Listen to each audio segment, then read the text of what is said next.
My name is Oven. Well, it's not actually my name, but you can call me Oven. This is my ASMR channel. And for today's video,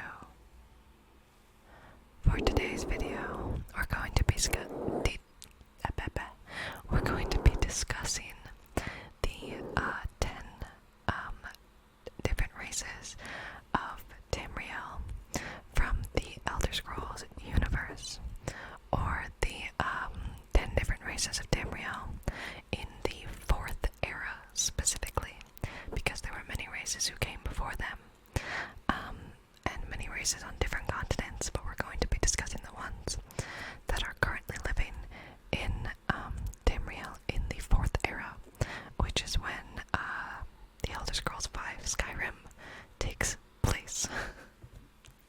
So these are the 10 races that you can choose from when you first begin your game. So this includes the Orsimer, or the High Elves, the Dunmer, or the Dark Elves, the Bosmer, the Wood Elves, the Nords, who are native to Skyrim, the Britons, native to High Rock, the Redguards, who are native, or Yokudans, who are native to Hammerfell, the Argonians, and the Khajiit. I think that's all of them. I really hope I'm not missing one. That would be embarrassing. So yeah, this is going to be my 3rd video about the Elder Scrolls universe with ASMR. So yeah, I'm just going to go over each race, a brief history of their lives and societies on Tamriel, their cultures and religions, their general beliefs, their physiology and appearance, so on and so forth. Just like a brief overview of each race. Their weaknesses, their strengths, blah blah blah blah blah. Just tons of information, basically. This will either be a very, very long video or a 2-part video. I haven't decided yet. So yeah, thank you all so much for watching. Thank you all so much for 600 subscribers. We're already insanely close to 700. So thank you all so much, so much for the support recently.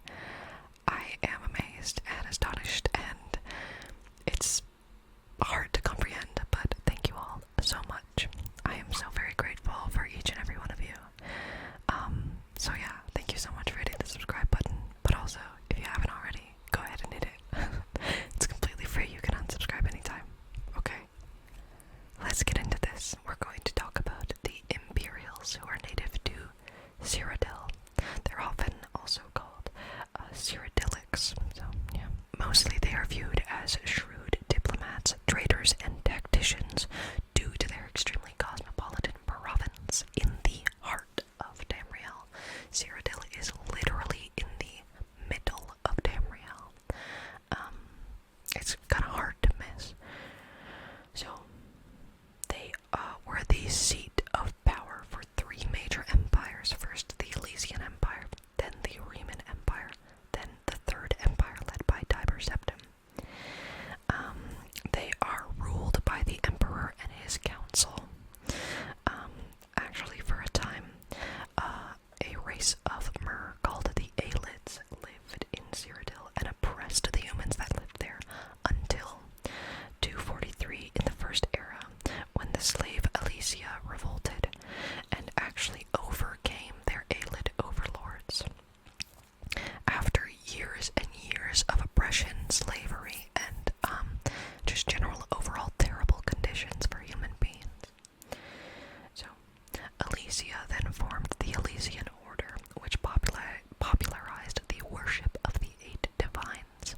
Much of the 8 divines were actually based on the Nordic pantheon, which helped Skyrim actually assimilate into the Elysian Empire. Now I have to talk about the provinces, or the east and west of Cyrodiil. So on the western coast of Cyrodiil are the Colovian people. It is known also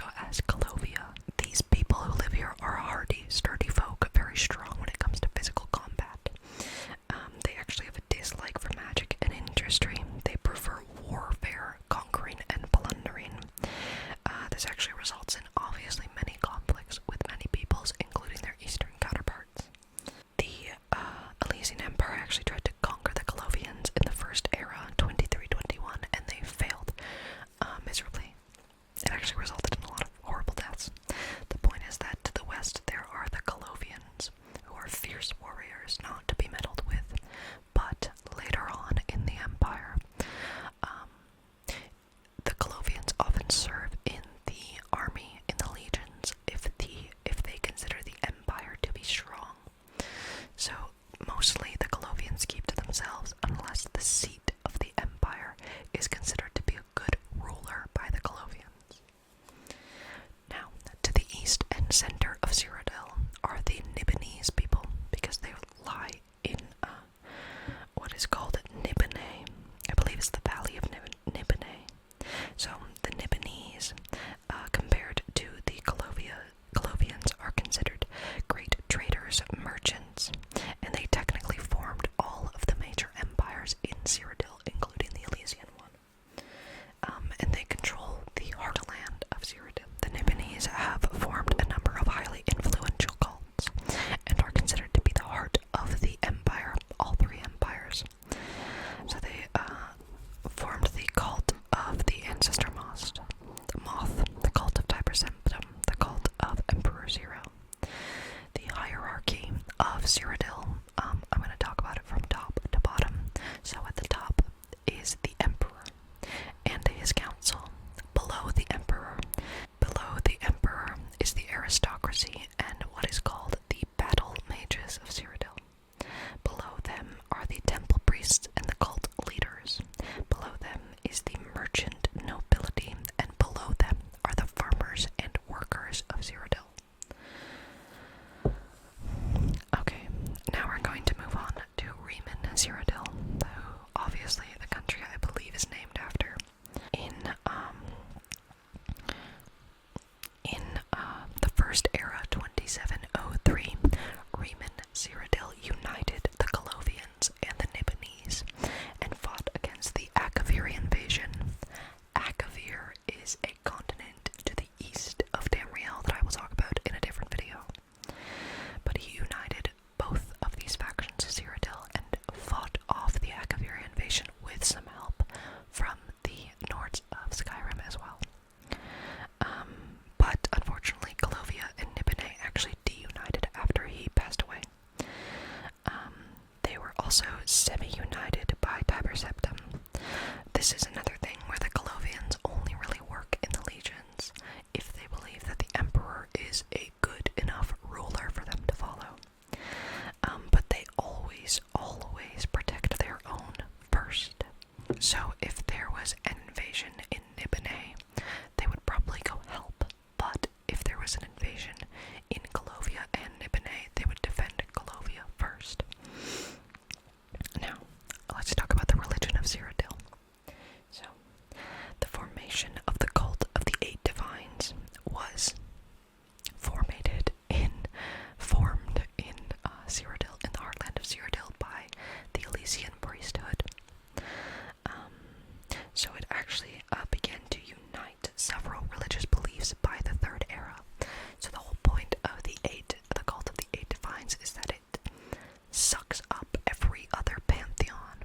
So you have, Akatosh, Mara, Lorkhan, Arche. You can kind of mix these around with everyone else.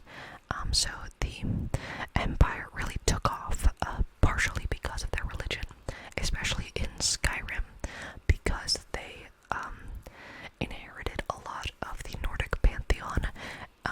So a lot of Skyrim easily took to the empire because they had recognizable gods, recognizable beliefs, and recognizable culture. So part of the reason that they were so successful. Also, most of Cyrodiil actually did begin to worship the ninth divine called Talos, until it was outlawed in the fourth era after the Great War by the Thalmor. But also in Cyrodiil, which is quite interesting because this doesn't really happen in other provinces, other religions are allowed to be practiced, but the priesthood looks down upon them. So say an Argonian came to Cyrodiil, they would be allowed to practice, again, their religion, which consists of worshipping mainly the Hist. Or if there was a Bosmer who came to Cyrodiil, he would be allowed to practice his religion, where he most likely prays specifically to Ifre. So they are very welcoming generally and open to every other culture and religion, because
sound right, I know.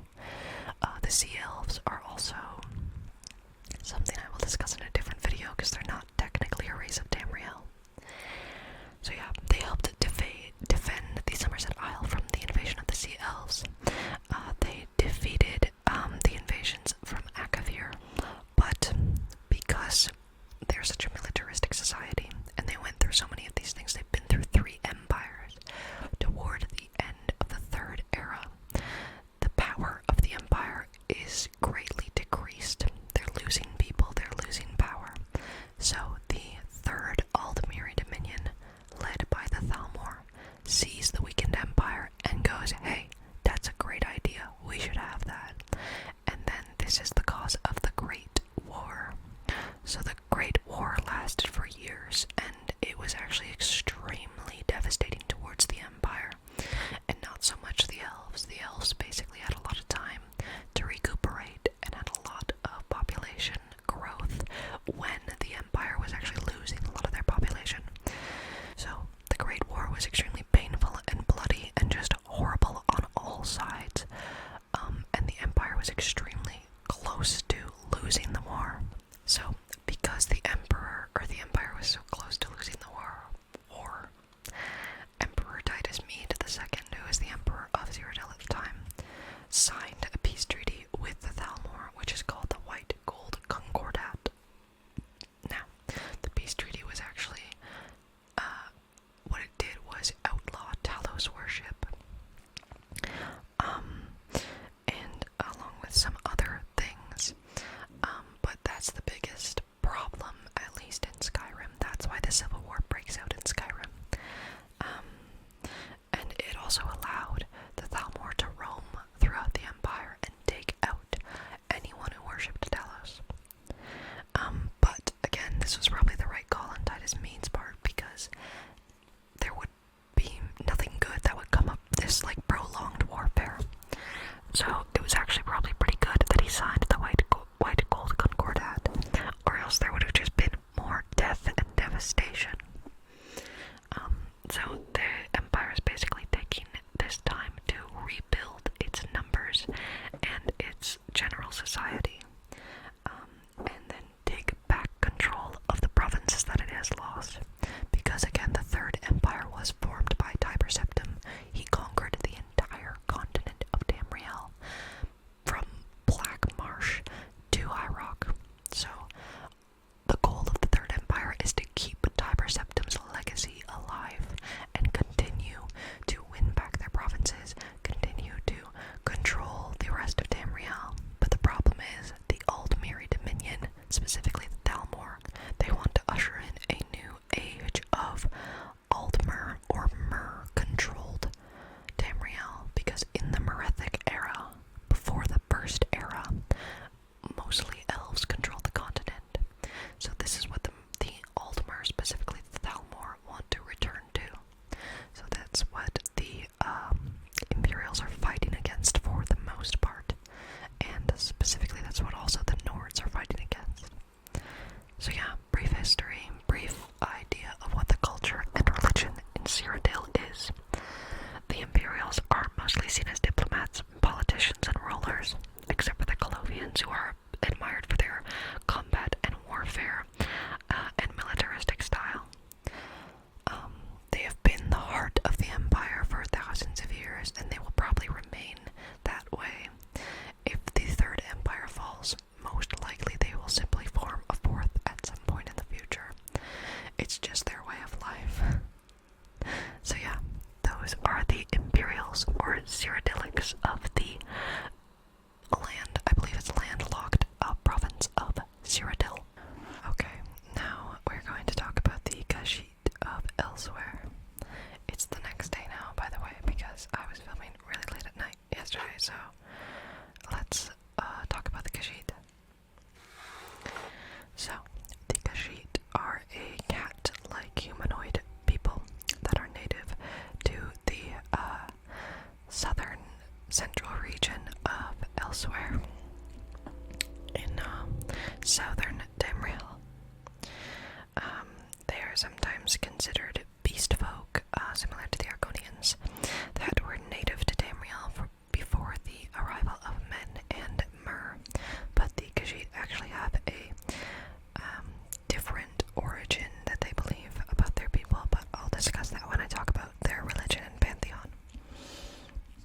So, if you go outside of elsewhere, you will often find Khajiit traveling in caravans selling wares.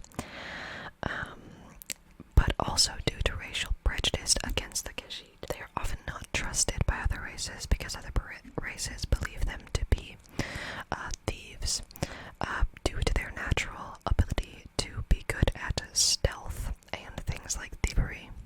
But that doesn't mean that every single Khajiit ever is a thief or malicious. Khajiit are often credited with refining what is called moon sugar into the addictive drug skooma. But this is due to their large production and actual use of moon sugar. It's not as if it's uncommon in elsewhere, and it's one of their biggest illegal exports. So it doesn't make them a lot of money. But yeah, so now I'm going to talk about the culture of the Khajiit, from what we understand it to be. It's believed that the Khajiit inhabited Tamriel before the arrival of men from Atamora and the arrival of elves from Aldemiris. But unfortunately, a lot of the native peoples of Tamriel were actually driven into the uninhabitable, bad areas of Tamriel. For instance, elsewhere is covered in like a desert and also jungles. And obviously Black Marsh is a marshy region which only the Argonians would ever be able to survive in. So it's believed that a lot of these native people of Tamriel were actually forced out of better living areas into the south and southeast regions of Tamriel. Most likely, the Aelids of the now province of Cyrodiil forced them out. Gonna talk about the Aelids in a separate video. So, for the most part, for the first and second era, for the most part, elsewhere was controlled by opposing tribes and factions, controlled by different Khajiits and war chiefs, until the second era, the 309th year of the second era, when the province was actually unified by two powerful factions of Khajiit. But also, unfortunately, the reason this happened was because their population was decimated by what is called the Thracian Plague. So, because so much of their population was lost, it kind of forced them to unite to just continue to survive. Elsewhere was, of course, conquered by Tiber Septim when he unified the entirety of Tamriel. And the Imperial influence from the Empire was the strongest in the southern and coastal regions of elsewhere. Not so much in the northern regions, where for the most part the Khajiit remained in their traditional tribal societies. Also in the southern regions, this is where some semi-permanent cities were established along large trading roads. So the Khajiit, again, still kind of remain as this tribal people, but they do establish a few cities in the southern regions where they can continue to be mercantile and involve themselves in commerce with the Empire and other races of Tamriel.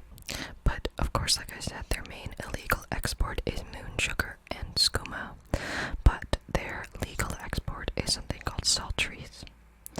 But unfortunately, much of the Khajiit population in the southern regions are considered to be sugar tooths, or moon sugar tooths, because a lot of their population is in fact, they are users of moon sugar. But what's interesting about the Khajiit is that only they specifically seem to have somewhat of a resistance to the properties of moon sugar and skooma in comparison to the other races, which often get severely addicted to them. But the Khajiit do have somewhat of a resistance to moon sugar and skooma. And like I said, the northern regions are still generally inhabited by unified tribes that are militaristic and warlike. But the northern regions are these dry grass savanna lands. And the southern regions are more so, what's the word I'm looking for? Deserts, and I believe there's a jungle somewhere that I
close.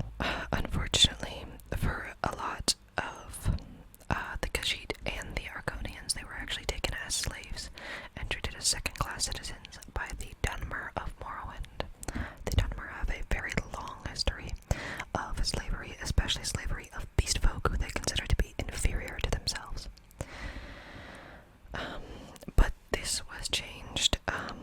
I couldn't find a year for when it was changed, but apparently King Helseth Lalu outlawed slavery in Morrowind, eventually after literal thousands of years of Morrowind relying on slave labor from the Argonians and Khajiit people. So now something interesting about the Khajiit that other races do not have is the Khajiit actually have different breeds of Khajiit that are native to different regions of elsewhere. That the Khajiit breed actually depends on what cycle the moons are in. The Khajiit specifically worship the two moons above Tamriel. The two moons are often seen to be the body of Lorkhan in other pantheons. I don't know if that's what the Khajiit believe. We'll talk about it later.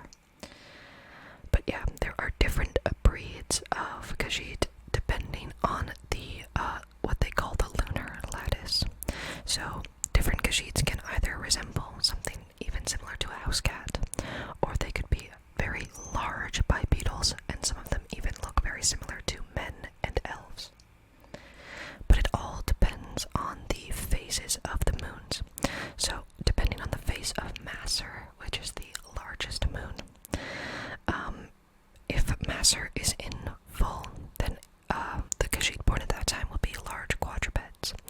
If Masser is waxing, they will be large bipeds. If Masser is waning, they will be small quadrupeds. And if Masser is a new moon, they will be small bipeds. Then there's also Secunda, which is the smaller moon. This doesn't determine how big or small they are, or whether or not they're quadrupeds or not. It determines how bestial the Khajiit will be. So basically, if Secunda is waxing, they will be less bestial and aggressive, but if it is waning, they will be more bestial and aggressive. So that's interesting because the Khajiit are actually directly affected by the waning waxing of the moons. But this does not happen to any other race. This is why the Khajiit worship the moons so heavily and hold them in such high regard. In comparison to other races of Tamriel, the Bosmer of course also worship the moons, but their physiology is not changed depending on what phases the moons are in. There are actually 17 known breeds of Khajiit, but supposedly there are more than 20. I'm not going to go over all 17 breeds, because that is literally so much information, so I'll save that for my Khajiit video specifically. Their religion is extremely different, well not extremely, but different from the other stories and pantheons of Tamriel. They have similar gods with similar names, but the etiological or creation myth from the Khajiit is very different from men and Mer. Generally, the Orsimer and the Nords and the men believe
also gifted her daughter, Nirni, the ability to create life for herself.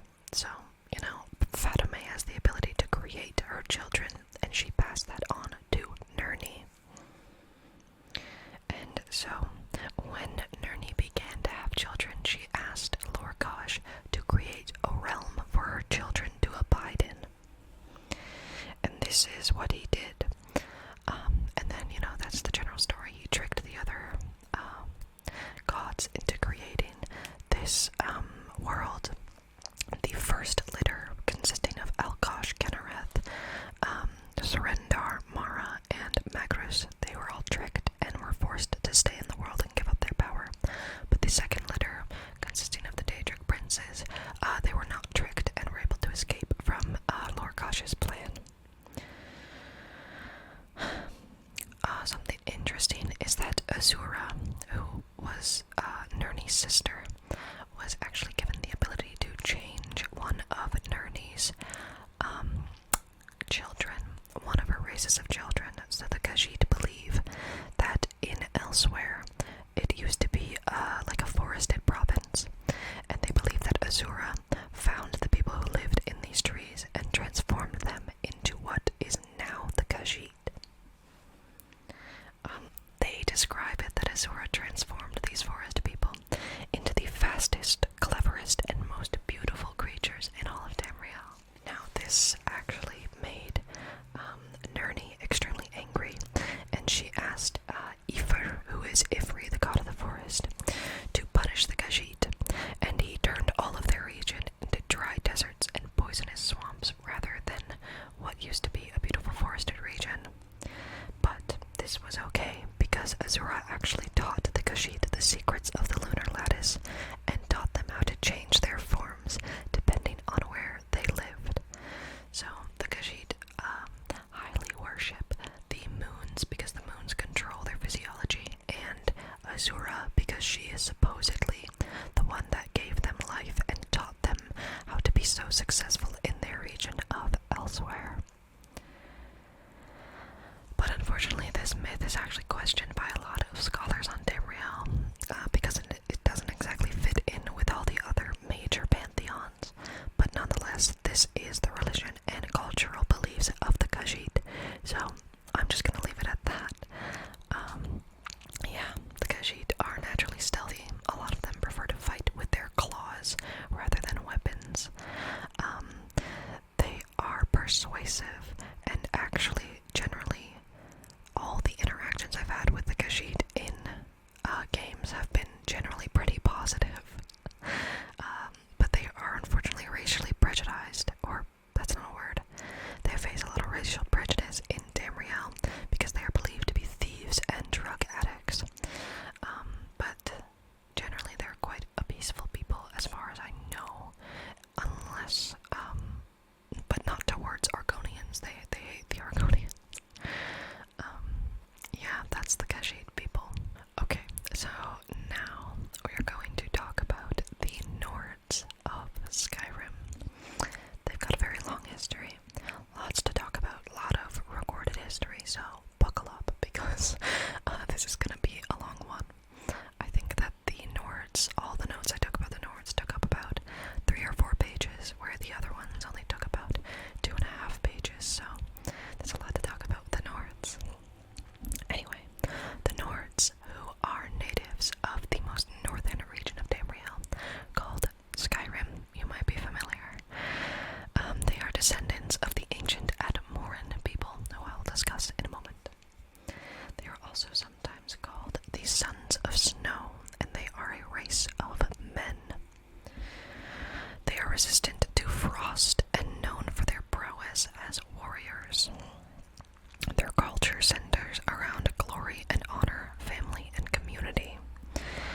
Skyrim is the northernmost province of Tamriel.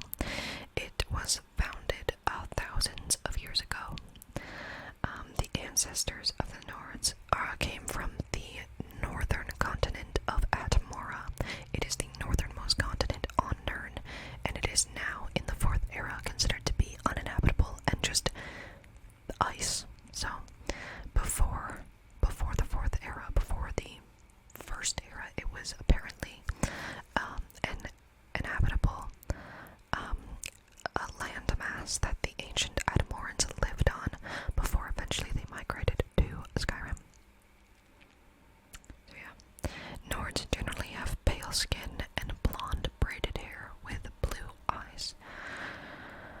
Yeah, so let's jump right into the history of the Admorans. So, it is said that the Admorans who lived on the northernmost continent of Atmora in the Merethic era broke out into some kind of civil war that we don't know really why the conflict began, but there was a civil war. This led the Nordic hero Ysgramor to gather a force and fleet and to sail south, away from the frozen continent of Atmora. So they sailed south to the northernmost point of Skyrim called Hisariged. Now, the Admorans who sailed, lived and established a place called Sarthal. Sarthal can be found just south of Winterhold in the Elder Scrolls V Skyrim. So this is where they lived in relative peace with the Mer that already inhabited that area, probably the Dwemer and the Snow Elves. Unfortunately, after living in relative peace with the surrounding peoples, the Snow Elves, who were living in Skyrim at the time, attacked the settlement of Sarthal and basically decimated the entire population, with only Ysgramor and his two sons surviving. It is actually debated why the Snow Elves first attacked. Some say that the Snow Elves thought the population of the Nords was just getting out of hand, and they were proving to be a threat to the Snow Elves themselves. Some also say that the Nords discovered an ancient power under Sarthal called the Eye of Magnus, and the Snow Elves sought to control or wield that power, or they sought to cover it up so that no one would use it, but it is unsure. Either way, Sarthal was razed to the ground, with only the ruins remaining, and Ysgramor and his two sons, Ilgal and Ingol, survived. They, so when the Snow Elves destroyed Sarthal, this was called the Night of Tears. This caused Ysgramor and his two sons to sail back to Atmora, where they swore vengeance on the Snow Elves. Ysgramor then raised his famous group of 500 companions, which are the beginners of the companions group that now is in Whiterun.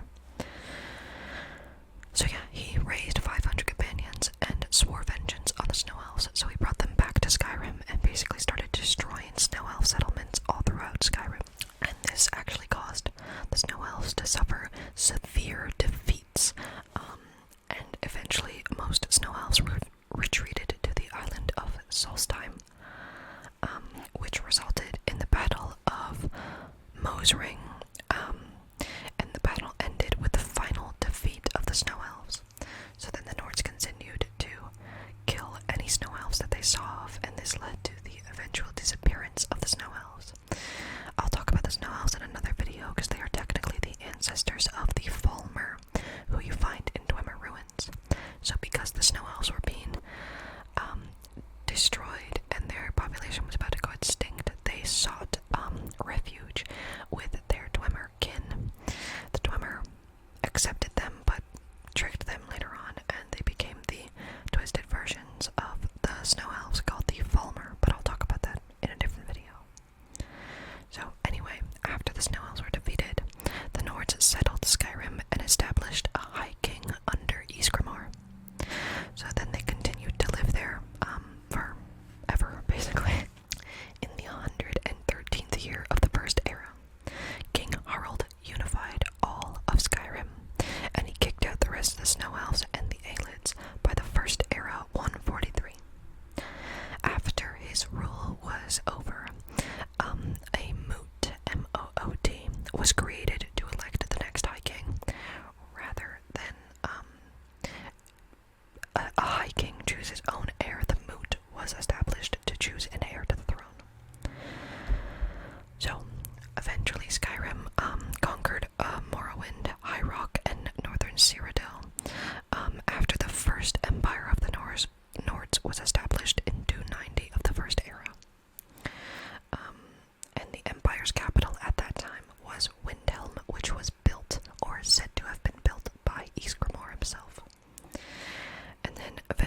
most of the Tiber Septim stuff, because basically Tiber Septim was there, then he was regarded as Talos by the Nords, and now he is worshipped as one of the 9 divines by most Nordic people.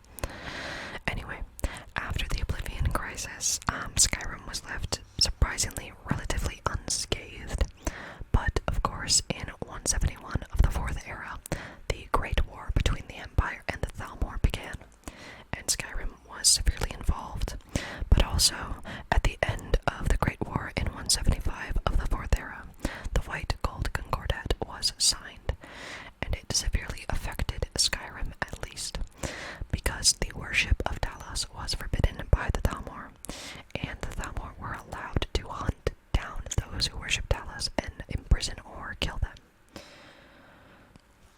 So yeah, basically Skyrim was not having that. The Nords did not like that. They're very hardy and stubborn folk who wish to worship whoever they want, regardless of what the Thalmor want. So eventually, Ulfric Stormcloak, who is the Jarl of Windhelm, began a rebellion called the Stormcloak Rebellion against the Empire and their Thalmor advisors.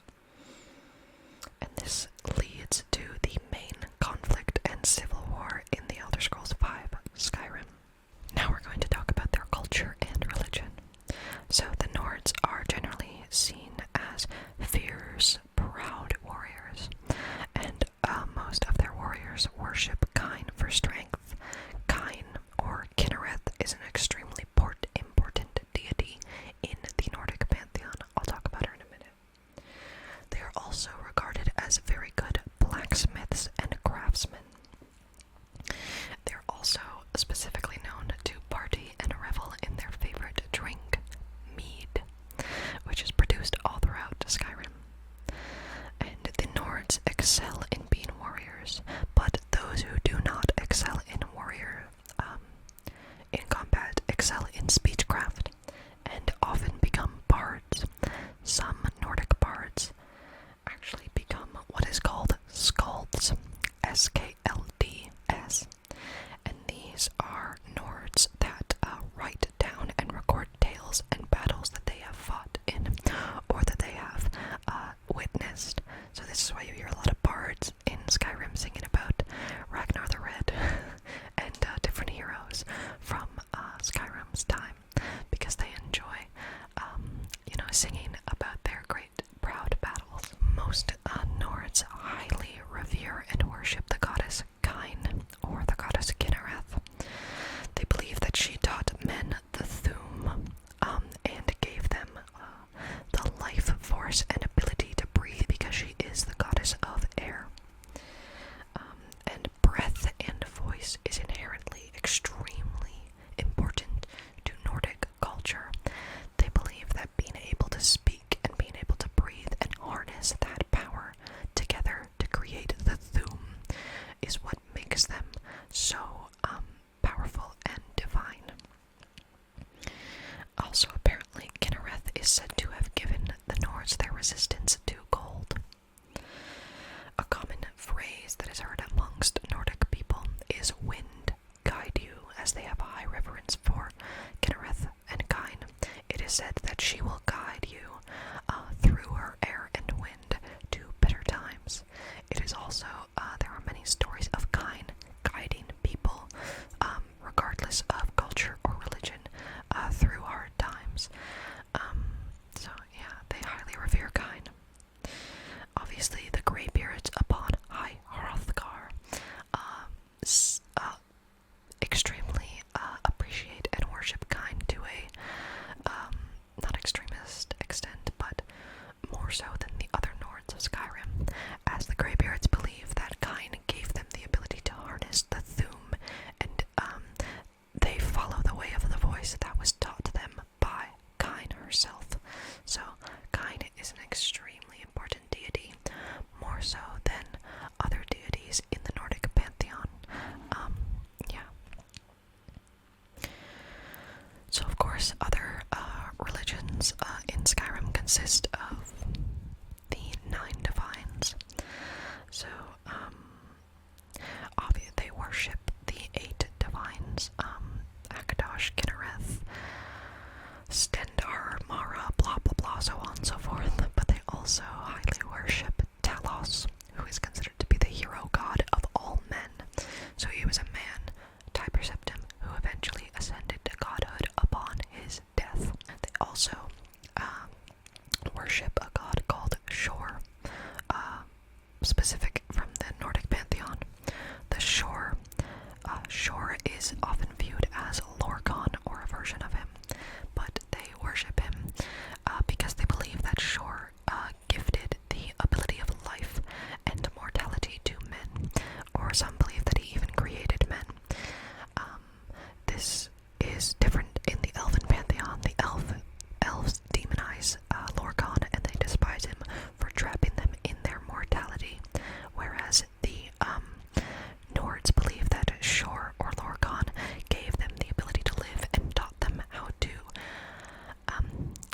survive and, what is the word I'm looking for? Like, efficiently live in Tamriel. So yeah, and they also believe that Shor is actually the chief of gods rather than Akatosh. So in almost every other pantheon, Akatosh is seen as the chief or king of gods. But not in the Nordic pantheon, Shor is the king. Also, something about Kine is that she is said to lead great warriors to Sovngarde, so when you die, Kine will come and retrieve you and then take you to Sovngarde. Interesting fact about the Nords, they actually have a sect of people called the Skald, S-K-A-A-L. The Skald people are a secluded and isolated sect of Nordic people that live on the northern island of Solstheim, and they do not worship the Nordic pantheon, nor do they worship the 8 or 9 divines. They specifically worship one deity, one monotheistic overpower deity, who they call the All-Maker. He is the supreme god of nature, and the shamans of the Skull tribe interpret his will and spiritually lead the tribe. There is something called the All-Maker stones. There is the Sunstone, the Wind stone, the Water stone, the Wood stone, the Earth stone, and the Beast stone. You can actually find all of these stones on the island of Solstheim, so it's debated whether or not the Skull have some kind of secret knowledge about an all-knowing, overpowerful deity in comparison to the other pantheons of Tamriel. But what is important is that the Skull do consider themselves to be Nords, and they don't really separate themselves from their kin in Skyrim. They also hate Armaeus Mora, but they see wolves and bears as sacred, and they respect all nature. So that's the Skull. That's the Nordic people. They highly worship Shor or Lorkhan, along with Kine or Kinnereth, who is said to have given them life, their life force, the ability to breathe and shout, use the Thuum, and talk. They also highly worship Ysgramor, who is seen as an important Nordic hero that migrated from Atmora and technically began the entire race of Nords from Atmora. And they worship Tiber Septim, who they call Talos, as the hero god of all mankind, who once was a man and ascended to godhood, who they believe was once technically a Nordic man. So yeah, that's the Nords summed up as short as I could make it. Next, we are going to talk about the Orsimer, or the Orcs. So, next we're going to talk about the Orsimer, or the Orcs. They don't exactly have a region that they are actually native to. They're the only race in the 4th era of Tamriel that doesn't hail from a specific province. So the Britons come from High Rock, the Nords come from Skyrim, the Ultimer from the Somerset Isle, the Bosmer from Valenwood, the Dunmer from Morrowind, the Imperials come from Cyrodiil, the Khajiit elsewhere, and the Argonians Blackmarsh, but the Orsimer do not have a province or country that they actually hail from. They are often seen as outcasts, and they are generally ostracized from most societies. We'll talk about why. But for the most part, they actually inhabit the western mountains of Tamriel, where they were actually centrally located in Orsinium, in the mountains between Skyrim and Hammerfell. But they are generally found all throughout of Tamriel. Orcs can appear with light green to dark brown skin. They are generally quite muscular and have a strong body frame and stature, and they are the only race within Tamriel that actually have tusks protruding from their mouths. They rely heavily on a warrior culture and hand-to-hand combat. This actually separates them from their magical mer cousins.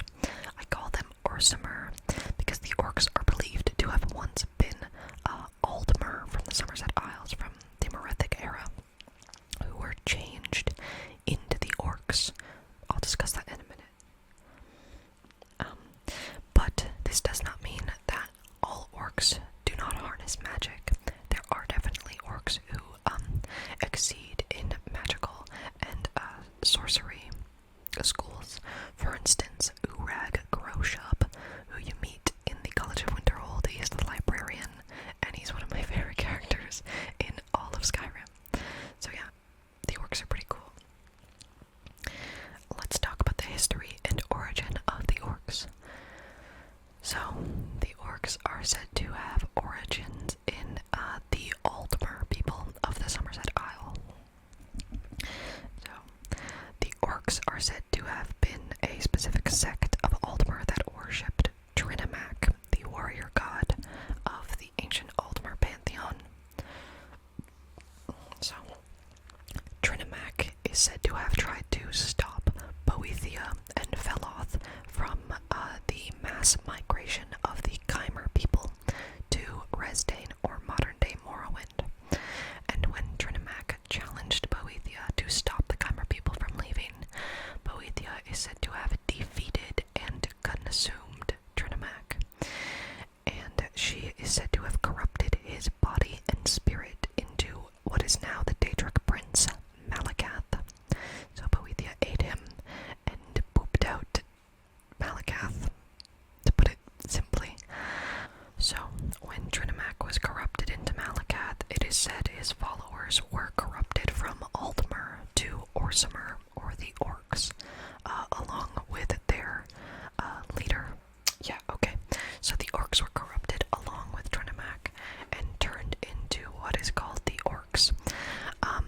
But after this, the Orcs couldn't exactly go back to the Somerset Isles, because the Somerset Isle had the Aldmer culture and they were obsessed with purity, so they couldn't go there and be like, we're still old. So they were forced to leave the Somerset Isles.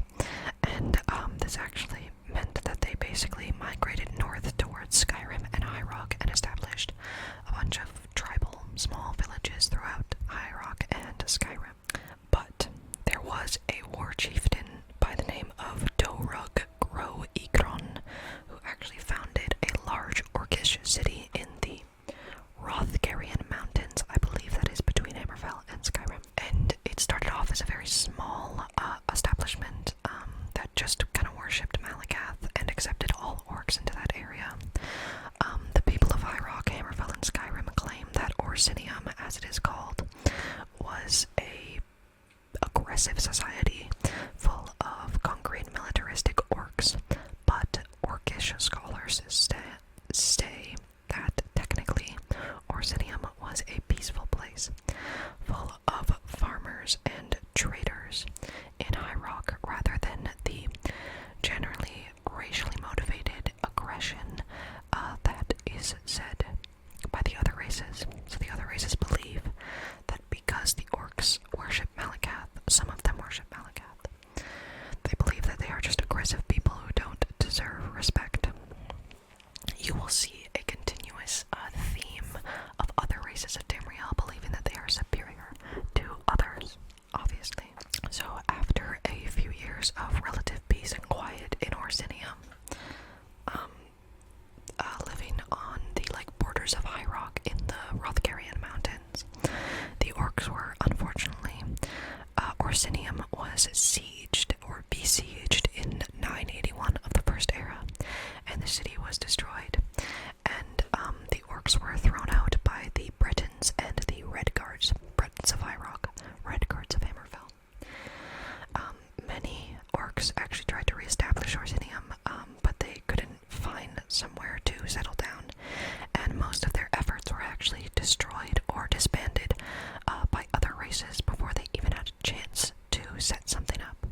So basically they were constantly targeted by other races and forced to not be able to establish an independent, unified society by the other races of Tamriel. But in the Third Era, in the year 399 of the Third Era, an orc by the name of Gortawag Gro Nagrom rebuilt Orsinium after he found its ruins in the Rothgarian Mountains. He began to rebuild Orsinium, and this was seen as a problem until the other races realized that Gortawag was actually a very good diplomat and politician, and he was able to establish commerce and trade with the Empire and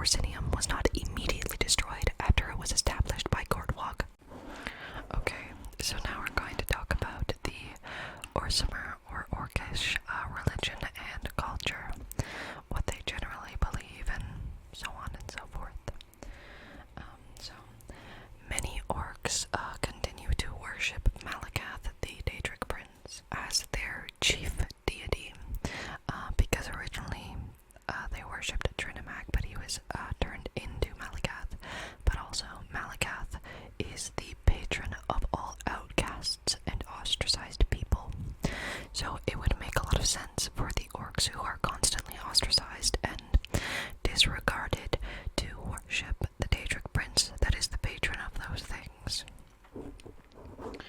So, many orcs follow what is called the Code of Malakath. It is used in orcish strongholds within Skyrim and other orcish strongholds. It's quite an aggressive and strict code, where only I'll talk about the strongholds in a minute. I'll get to that after. But interesting enough is when Gortwog, where is his name? Gortwog Gronagrom, who, like I said, established an actual stable, the city of Orsinium in the Third Era. So he actually also set up a priesthood in Orsinium dedicated to Trinimac. So there are still orcs who worship Trinimac instead of Malakath.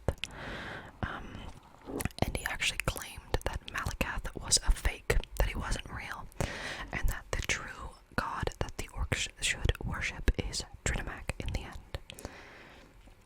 There are many orcs who actually view this as hearsay and refuse to live in Orsinium because of the priesthood dedicated to Trinimac.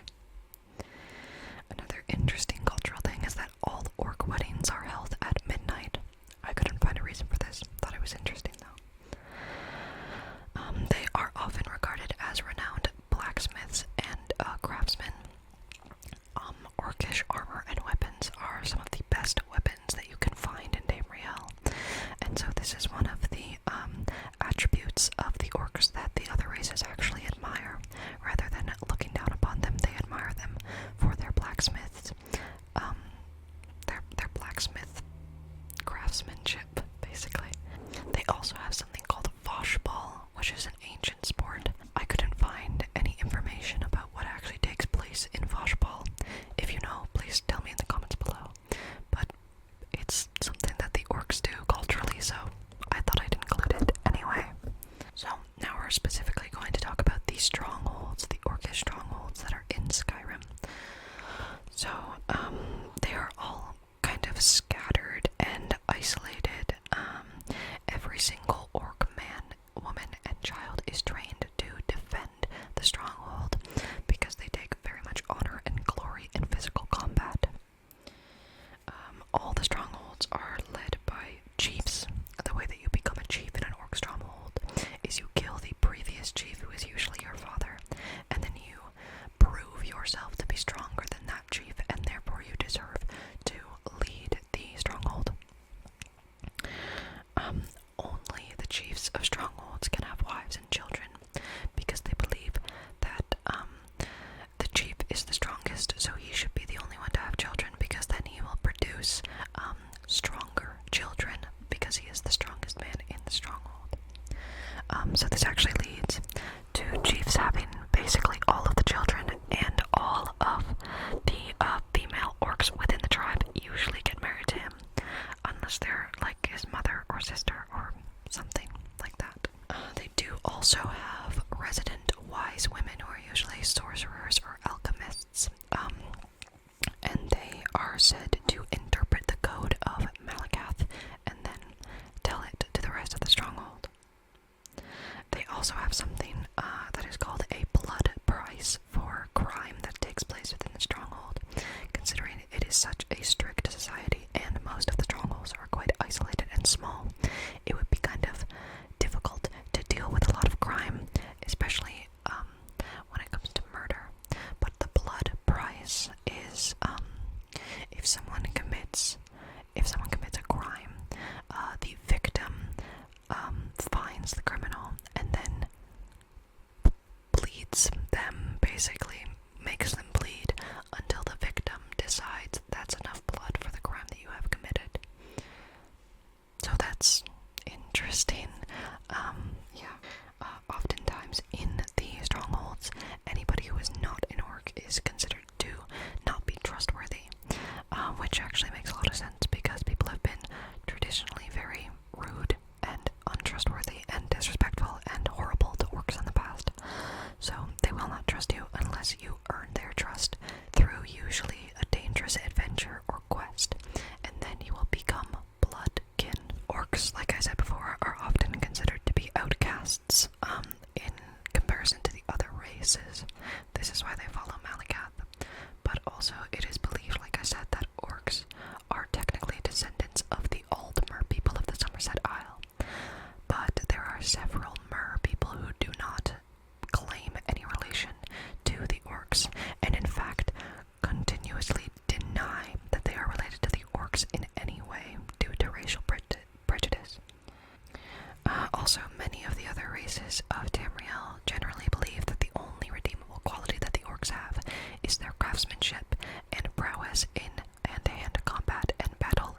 So this actually leads to a lot of orcs entering into the Imperial Legion of the Empire, because their battle prowess can be used and the Imperial Legion can kind of take advantage of their combat skills to conquer other places. So yeah, that's the orcs. They are technically descended from the Aldmer people of the Somerset Isle. They follow generally either the Daedric Prince Malakath. The majority of them follow Malakath. Some in the city of Orsinium follow the Aedra Trinimac.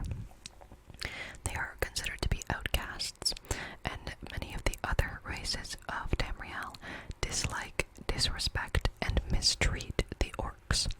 But this doesn't actually mean that the orcs are incapable of intellect or intelligence or skill. They are still very skilled people, but unfortunately they haven't been dealt a very good hand, so they are very much misfortunate and down on their luck quite often. But they're still cool. We have finally arrived at the last race that we are going to discuss, the last race on Tamriel. The last but not the least, they are an extremely interesting group of people. They are called, or commonly known as, the Redguards, but they are also called Yokudans, hailing from their ancient lost continent of Yokuda that was west of Tamriel before it literally sunk into the ocean. So yeah, let's talk about the Yokudans, or the Redguards. So they are native to the lost continent of Yokuda. They now largely inhabit the Tamrielic province of Hammerfell. There was a mass migration to Hammerfell after Yokuda sunk, and the mass migration was mainly of warriors who were coming to basically get rid of any of the dangers in Hammerfell so that their other people could move to Hammerfell. This mass migration of warriors were called the Gada, which has slowly devolved from its original Yokudan into Tamrielic as Red Guards, but they are called Gada, R-A-G-A-D-A. So they are often regarded as extremely gifted warriors, especially in small units and as scouts. They're hardy people who are resistant to poison. They are quite muscular and sturdy. They appear with the skin color of light brown to black skin, and they often can have either thick or wavy or lightly curled or even wiry hair. So quite a variety of appearance in the Yokudans. We're going to talk about their history and origins on Tamriel now. Quite a long story, so buckle up. So, they are originally from the continent of Yokuda.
also eventually stopped speaking their native language, Yokudan.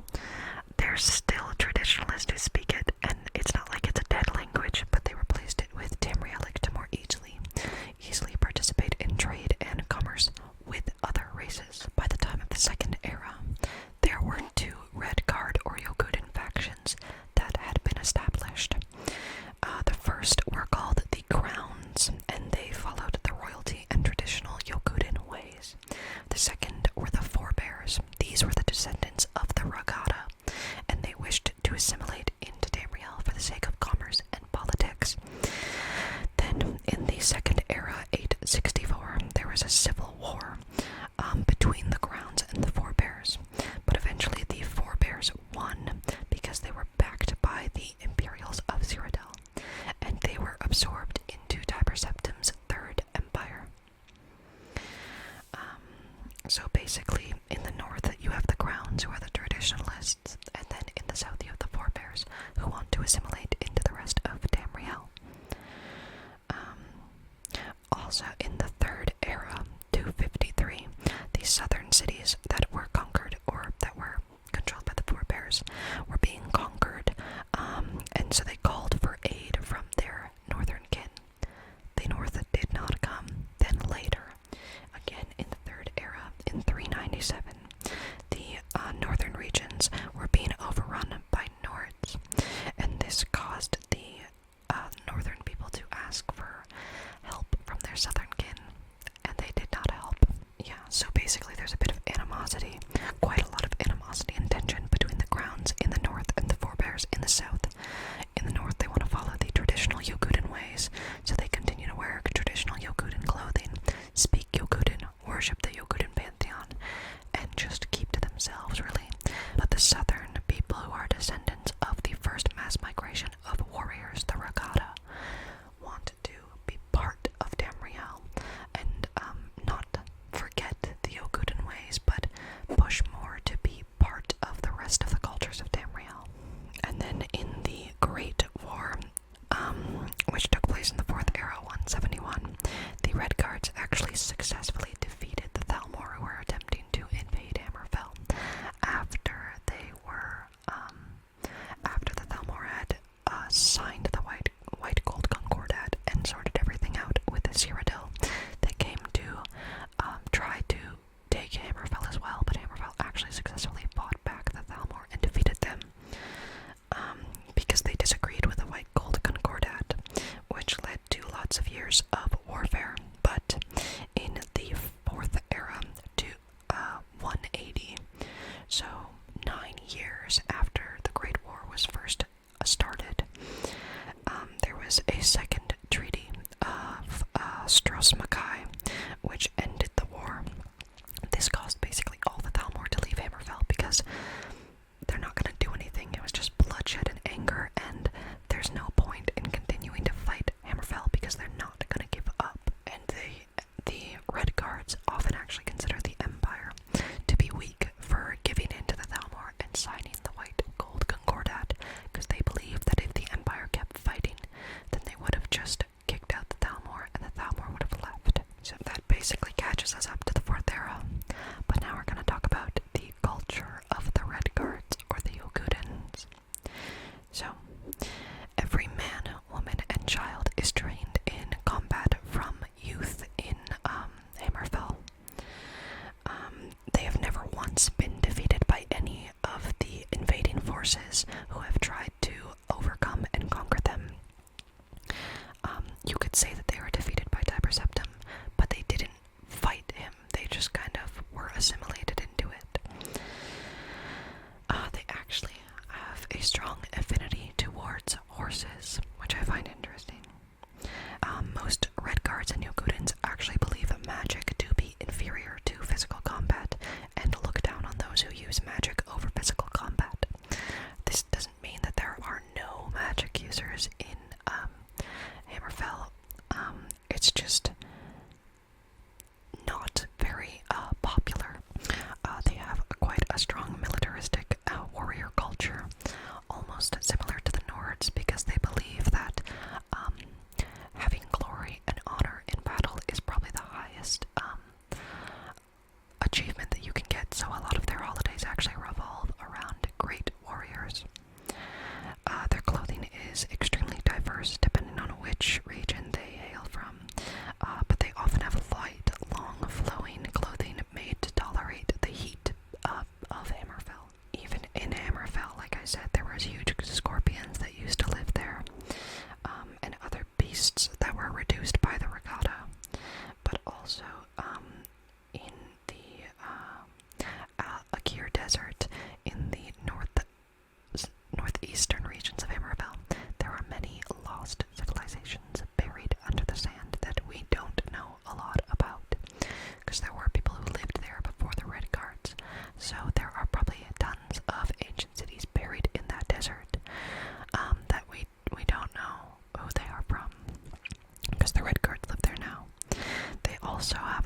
Ansi, who he is called the Bone Shaver.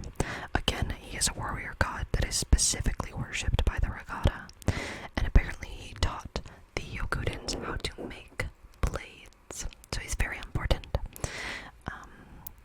because they have such a strong militaristic combat-based society. This next one's a bit confusing. He's called Rayman Ebon Arm. He is also called the Black Knight. He is the god of war. He's the patron of all warriors, and enemy to all Daedra, except Sheogorath. I couldn't find why he doesn't hate Sheogorath, but I guess that's how it is. He is often depicted as an ebony warrior. Okay, the next one is the big one, so get ready. His name is Ruptica, or Tall Papa. He is the chief god and creator of basically everything. He was formed when Satakal, who is the world snake that eats his own tail, Satakal first shed his skin, so Tall Papa avoided Satakal eating himself and was not killed and stepped out of the constant cycle of Satakal eating himself. So he stepped out of the cycle of Satakal eating himself, and he created a realm called the Four Shores, often interpreted as Aetherius. He fathered many children, Leki, Anse, Frendor, Hunding. He also fathered Sep. He told Sep to help lead his many spirits that he had brought into the world. And Sep wanted to eat the spirits because of his eternal hunger. And this actually also, Sep is often seen as Lorcan. When the spirits were trapped, they asked Tall Papa to help them and get out of the world, but he said that he could not help them out. But he did punish Sep by squishing him with a stick. But you know, same general idea. Lorcan or Sep tricks the gods into creating a world. They get trapped. Boom, the creation of Mundus or Nirn. Now we're going to talk about Satakal, who is seen as the god of everything. He is seen as a mix of Anu and Padme, who are said to have created the universe, and they are the forces of chaos and order. But he is also viewed as Alduin, the World Eater in the Nordic pantheon. He is also called the World Skin. What he does is create one world and then destroy it and then begin the next. And this is so Satakal creates one world and then destroys it and does this cycle repeatedly over and over. This is shown symbolically as him eating himself, kind of like the Jormungandr, who is the world snake in Norse mythology. So he surrounds the world, continues to eat himself, and then destroys the world when he sheds his skin. Shedding his skin creates the new world. So he had done this so many times that there were spirits who were created that could survive the cycle, like Tall Papa. We're going to talk about Sep, who is often viewed as Lorcan. He was created from Tall Papa created Sep from Satakal's skin, which infused him with the same hunger that Satakal has. Because of this hunger, he actually ended up eating many of the spirits that he was created to help. Some Yokudans say that Sep's hunger is part of every mortal, and that they must overcome the hunger that they were infused with when they were created. Also, some say that Sep's hunger sunk when Yokuda did, but that it may return one day. Next we have Tava. Tava is the Lady of Air, or bird goddess, often viewed as Kinnereth in other pantheons. She is linked to the weather, the sun, and storms, and she is said to have led the Redguards to Hern after Yokuda sunk. She leads a lot of people in a lot of pantheons. She is highly worshipped by all Yokudans, but specifically